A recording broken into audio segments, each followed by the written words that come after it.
So season 9 is another pretty good season. Kind of fell off near the end, not gonna lie. The last handful of episodes were not so great. So the season starts off with the angels falling down. Sam's in a coma because he did all the trials, or almost did. He didn't complete them. Crowley's in the trunk of the Impala. Dean tries to call for Cass, but again, he lost his grace due to your boy Metatron, because he's hella meta. So he's human. Cass finds another angel who is obviously gonna betray him. So since Dean can't get a hold of Cass, he decides to pray out to any angel and all angels. And then the angels come to him. One of them is claiming to be Ezekiel to help the brothers, because that another angel shows up, tries to be a dick like always. Angels are assholes. They're righteous. And then this one angel, Ezekiel, decides to help. He says that he can't really help save Sam, but you can heal him from the inside by possession. He's letting a random angel possess Sam, but he also has to convince Sam to say yes. And then Sam meets death in his head, in his coma, claiming that he wants to go. He wants to actually let go and be at peace. But then Dean just comes in and it changes his mind. He says yes. The angel possesses him, and then now you have like Ezekiel Sam combo, where whenever Ezekiel speaks, he walks confidently with his chest out. It seems like whenever he plays ball, he like is super confident, just sticks his chest out, or he just stands tall looking. Anyways, they're dealing with that this season. Obviously, this is totally not gonna backfire. By the way, letting an angel possess his brother, that's totally not gonna backfire. The premiere also reminded me of the season 2 premiere, where some of it, not the majority of it, where a large part of it was contained in the hospital, which was cool. I like that. I don't know. I just thought of the season 2 opener, just like this one. So since in the season 8 finale, Abaddon has no body, she asks a demon to get her new body. They got the same actress back, which is great. She was in Smallville. I liked her as Black Canary. Love Abaddon's red hair. So she gets a bunch of demons, claiming that why they're in these random people's meat suits. They should be possessing some more intimidating soldiers. And then they go to like a military base or something. Demons possess, or not, sorry, Abaddon's like in a bus, and then she has the demons possess soldiers. So that's cool. Oh, wait, I forgot to mention Cassius. He's basically homeless. He was in a laundromat in the last episode, and then instead of washing his clothes, he gets water and he drinks all of it in one go. So he's dealing with that. But yeah, and then the brothers, they finally meet Abaddon. Dean faces her. He obviously gets beats, tries to burn off his tattoo sigil thing, and then Ezekiel wakes up from Sam. He wakes up, his angel wings are out. I'm assuming they look different because they fall from heaven, because they were like angel wings, like the complete wings, and these are like spread out wings, which are cool looking as well. The spread out wings are the title card of the season as well, which is my favorite title card. So I don't know, it's weird. I remember thinking it was weird, like why does was just like a choice from Jeremy Carver, like I don't know. So yeah, killed all of them. Abaddon goes away. Just more of Sam Zeke or Ezekiel being badass and helping both of the brothers. Your boy Cass is again hopping around camps, homeless camps, and surviving being a human. He doesn't know how to get a job or what rent is, paying electrical bills and whatnot, responsibilities as humans. He just hops around and whatnot, and then he finally meets this girl who he has sex with, because she feels bad for them. Turns out this girl is a goddamn angel. Finds out he's human, and then he keeps saying the same thing to these angels, like Metatron is the problem. He caused all of this, and they don't listen. 17, they find her and him. She kills him, so Cass dies, and then Dean kills the angel chick, and then Ezekiel wakes up, heals Cass, and then Sam starts falling down. So Ezekiel's like away, Sam falls down, Dean's going like a back and forth, Cass is back, and then both Sam and Cass are questioning how did he kill this angel and whatnot. And then Dean just makes up lies, because lying to Sam and anyone in the show always goes right? Never goes wrong. And then Ezekiel's worried that Cass is gonna ruin sort of his place, he's worried that Cass is gonna cause issues for him. So Dean has to ask Cass to leave the bunker, even though the bunker is warded with a bunch of spells and whatnot. Doesn't make sense for him to leave, but whatever. Cass leaves. I'm forgetting a bit of episode 6, but basically these like angel killers, basically up in heaven during the war, there were these angels that were there to kill angels that were near death, so they can just put them out of their miseries. So this certain angel goes around killing humans who feel sad, I think, or distressed or something like that, and then he just kills them. He gets to Cass. Cass is, his name is Steve, human name, right? He works in this gas station thing, and he does a great job. And so he watches for this girl. He thinks he's going out with her. Turns out she just needed a sitter for her baby, which is kind of cruel of her. But anyways, he watches the baby, this cute baby. The angel goes for him. Dean and Cass, they kill him. And then Crowley is slowly becoming a junkie. He's getting addicted to human blood, because what happened in last season's finale. So then in episode 2, he starts thinking about what he said, and then in episode 6, he steals a syringe of human blood. He injects himself with it, slowly becoming an addict, becoming a junkie. And then they also learned that the spell that Metatron did to cast all of heaven and angels on Earth is irreversible, so that's a dead end there as well. Mid-season episodes 9 and 10. So Kevin's death to me was kind of like a shock thing. Like, I get why the show killed him. He's outlived his usefulness, and then because if he's there, he can figure out what's on the angel tablet. So Metatron needed Kevin trying to die, so Ezekiel does kill Kevin. But I wasn't, it's not I didn't like Kevin. It was just like, oh yeah, he was useful for like season 7, all of 8, and part of 9, and his character just kind of went nowhere. So again, it was kind of there for more shock value, but I get why they killed him. Obviously, Sam Zeke betrays Dean. Surprise, surprise. Metatron convinces him. Turns out this isn't actually Ezekiel, it is Gadriel, who was imprisoned in Heaven's dungeon for years and eons because he let Lucifer in the garden. God trusted him and he failed, so they locked him away, which is why he's like so worried and scared of Cass being near him and whatnot because of what he did up in heaven. And turns out he's kind of doing the same. Dean thought he could trust him, can't do that. He killed Kevin. Cass doesn't get his grace back, but he still has another angel's grace, which means he gets his powers back. He doesn't have his wings yet or at his full potential power because it's not his grace, so there's that. But he's back to angel Cass temporarily. I've always liked the road trip. I don't know, I just like the whole sort of possession thing and the needle going in Sam thing. I just always like that because I don't know, man, I just like it. Okay, Crowley comes in use in this episode because Cass and Dean, they need him to put needles in Sam's head so that Gadriel can get out. They even learn of his name, and Cass is like, oh yeah, I know this guy, he messed up everything, almost like tries to punch Sam and him. Gadriel goes, kills some more people for Metatron because Metatron wants him to kill. Metatron isn't, I'll be honest, his whole plan to rebuild heaven just so that, I don't know, him casting down angels so he can rebuild heaven, sound like a good like villain alibi to me. But anyways, while that's happening, yeah, they try to get him out. This is his name. Dean asks Cass to go possess Sam, but again, angels, they need a human's consent, or they just need consent. On the other hand, demons take whatever they want, so Crowley goes into Sam. A gypsy is Sam and Dean's secret word. They see Gadriel and whatnot. Sam finally gets him out, so the white, I was gonna say grace, the white grace comes out, goes to the normal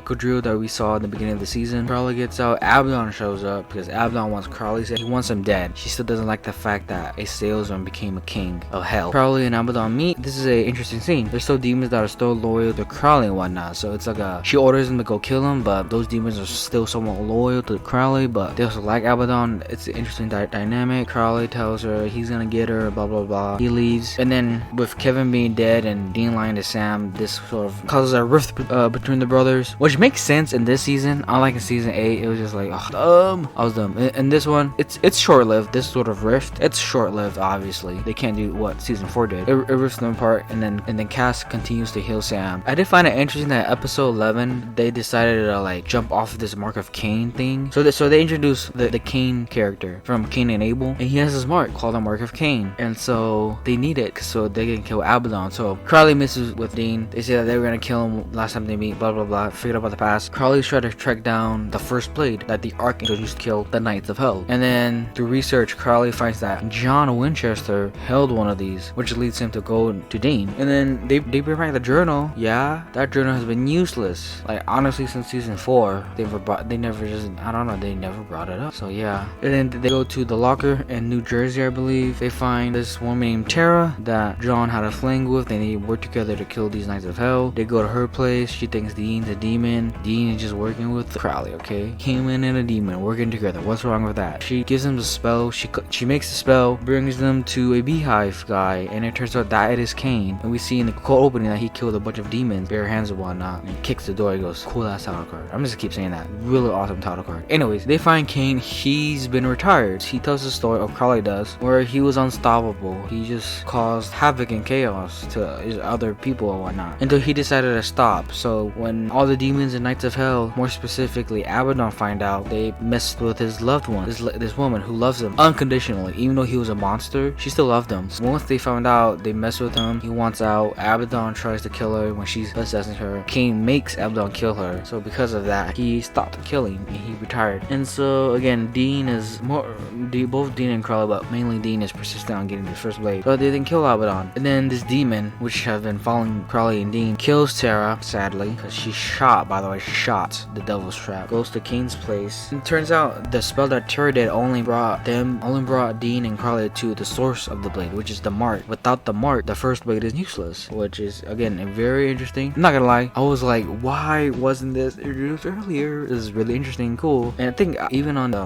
behind the scenes bonus features, Jeremy Carter and everyone else during the writers were like, let's just jump on this, huh? Let's use this mark of Cain halfway through the season and make it, important later on, which I think was a good call. Cain passes the mark to Dean, and it's cool effect. Now Dean is the beholder of this mark. He kills all the demons that are coming, makes Dean and Crowley go out. Dean obviously knows that Crowley's have been playing Dean, claims that Crowley's had known that Crowley knows everything from Cain, the mark, and from Abaddon, everything. He was just using him, and Crowley even knew, we even get shown. He knew a demon was watching them, was following them, and he let Terror die basically. And Crowley knew that Cain wouldn't let him get the mark, so he needed a pawn, he needed someone, and he chose Dean Winchester. And so the episode ends with this shot of him holding his right forearm with a mark on his hand, which I'm not gonna lie, I was thinking of getting a tattoo of one. Probably not gonna do it where the show's at right now, but yeah, it's just a really cool sort of mythos introduced halfway. I'm not saying the first half was bad, it was actually really good. There's like a dragon episode again in the first half, but it was kind of okay, this is what's the hook, what's the catch. It was obviously the follow of the angels, but that felt really dry like halfway of the first half. So them introducing this mark was just really interesting in my opinion. Episode 14 is only notable for Kevin returning as ghost. Dean burned his body, that didn't work. He latched onto his father's ring, I think. His mother comes back, so they save his mother from Crowley's demons being there and watching him. And then Kevin and his mother, they just leave the bunker so they could go live life for whatnot until Kevin goes insane. And then again, there's still sort of that rift between the brothers, which is like how they keep doing this, but that's still there. Blade Runner episode 16, where Dean finally gets to hold the blade. It was awesome seeing this for the short time. Seeing him hold the blade, the mark lighting up, and hearing his sound, sort of this focus, this certain like aggressive focus on him, on his face, was awesome to see. Crowley's full-on junkie and addict in this episode. He didn't stop looking for the blade, but the searching stopped because he didn't know where else to go. And so he just kind of, hey, some more human blood. Demon's obviously playing him. He kills his demon. There's even the fun line, you don't know what it's like to be human. Oh my god, how did I forget this? The line in episode 11 is hilarious. My favorite line of Crowley, where this demon kicks him. He says, you're good, stabs him with the angel blade, and it says, but I'm Crowley. Like, that is awesome. Saturday, they find him. He reveals what he did. They get information out of some other people. They meet Magnus, who's a former man of letters. He created all these sigils in the bunker, and he's kind of been ignoring everything, kind of been living his own world, his own zoo. Wants to make Dean his own pet because he had the mark of Cain. So while that's happening, Crowley helps them, kills Magnus, and you see that scene of him holding that blade and having this focused sound and aggression. Awesome to see, yo. It is really interesting. Gabriel's back. Just kidding. So episode 18 has a special title card. Instead of the normal angel wings, there's Metatron and his wings, bright light and everything. That was cool. But yeah, I guess you could say this is the most meta. No, actually, no, I'm just kidding. This isn't the most meta episode. But Metatron is telling his story. His name is Metatron. There's meta in it, so he's super meta. He uses Gabriel to capture Cass, which is cool seeing him, which means he's definitely dead. Then Dean, they capture Gadriel. Dean having the mark and seeing the after effects, he wants to kill Gadriel really bad. But then Gadriel wants to die because he's afraid of being captured and imprisoned for eons and years and whatnot, like again in heaven. But Metatron tells Cass that in this story, he's a hero. He wants to be the savior and whatnot. Unlike their father God, who's just disappeared and gone, he wants to be the savior and hope for humanity and other people and in this lie and whatnot. So yeah, then they trade. There's a scene where Sam Dean about to put a holy fire around him. He even knows, and then he like dies or is in pain, which is snarky and kind of meta, I guess, of him. But he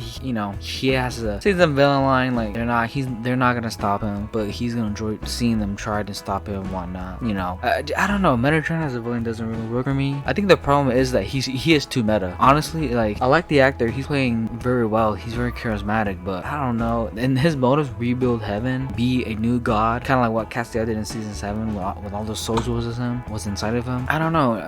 It's kind of lame if you ask me. So in episode 21, Dean finally gets to kill Abaddon. This is awesome too. With him touching the mark again, he's getting more and more aggressive. So before first, Cass has an army. He had an army back in episode 18. He has angels helping him and whatnot. Sam and Dean are there. That doesn't matter. Find Abaddon. Abaddon goes to get Crowley's son, who's in Ireland, who died because Crowley wasn't there. So yeah, again, because of him being addicted to human blood, Abaddon goes back in time to get his son. And then him and his son talk about lights and whatnot. His son has a very heavy Irish accent. It's hilarious. Or is it Irish? I may be getting this wrong. It's Irish. I'm gonna say it's Irish. If I get it wrong, correct me in the comments. But yeah, while that's happening, Abaddon shoots Crowley with his bullet, assuming a devil's trap bullet. Dean and Abaddon meet. She tries to hold him back. A couple of times she does, but he gets the mark and fucking stabs her. She starts yelling. There's obvious wire work on Abaddon. That doesn't matter. It's still cool looking. And just keeps keep beating her head, beating after beating after beating. You know, and then Sam needs to tell him to stop. You know, he needs to stop, and he drops it, has this look on his face like, oh, what the hell did I just do? That's awesome. You know, him not having control of the mark and the mark controlling him, very just, again, intriguing and really cool. And then Crowley goes over to his son.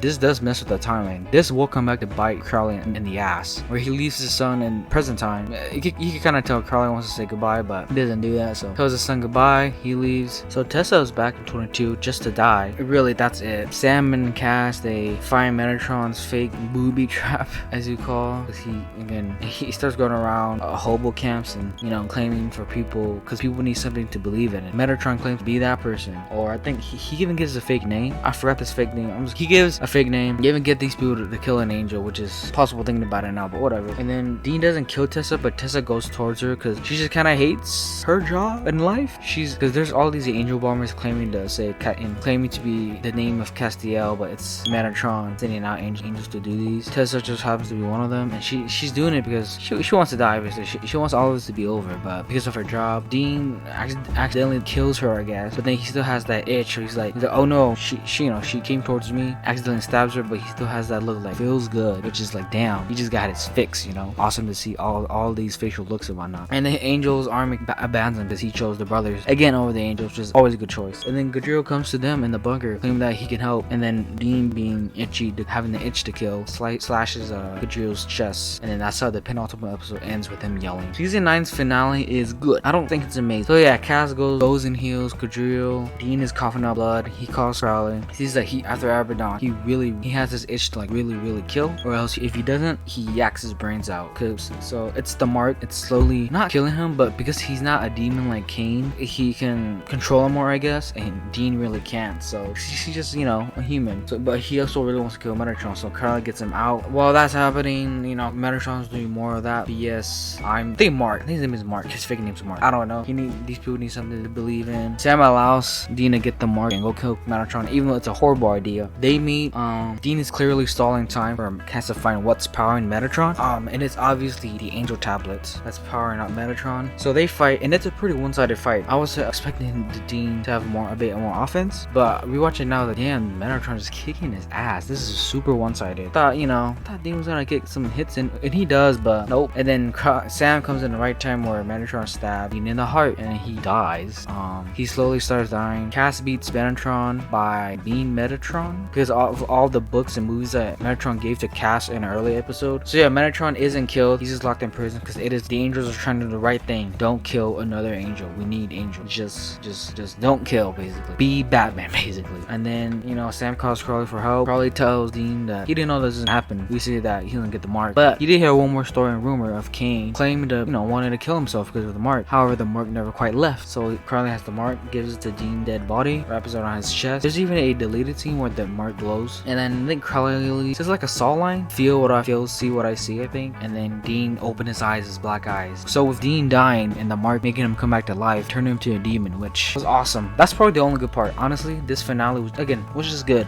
It's a very one-sided fight between Metatron and Dean. I was not expecting Abaddon, by the way, to be killed 2 episodes earlier. And the Metatron as a villain just didn't work. However, that ending of Dean opening his eyes and being black and him being a demon because of the mark was awesome. Overall, season 9 is pretty good. After the Blade Runner episode 17 through 23 was kind of rough to get through. 17 was a boring fucking filler episode where we have Henry Winchester come back. 18 was that Metatron episode, which is good, but he's still kind of meta. 19 was the Jody Mill Alex episode. That was alright. 20 was the spin-off episode, which I would have been cool with the spin-off. It's an ambitious idea, but just didn't work in this sort of world. 21 was awesome. 22 was, I guess, okay. And 23 was good. None of it was bad. It was just like, yeah, I don't know. Could have been a really good season if some things were changed and tweaked a little bit. But yeah, season 9 is still pretty good. Let me know what you guys think of season 9. If you guys agree what, you know, I thought of the season. Thought it was pretty good. And thank you for watching.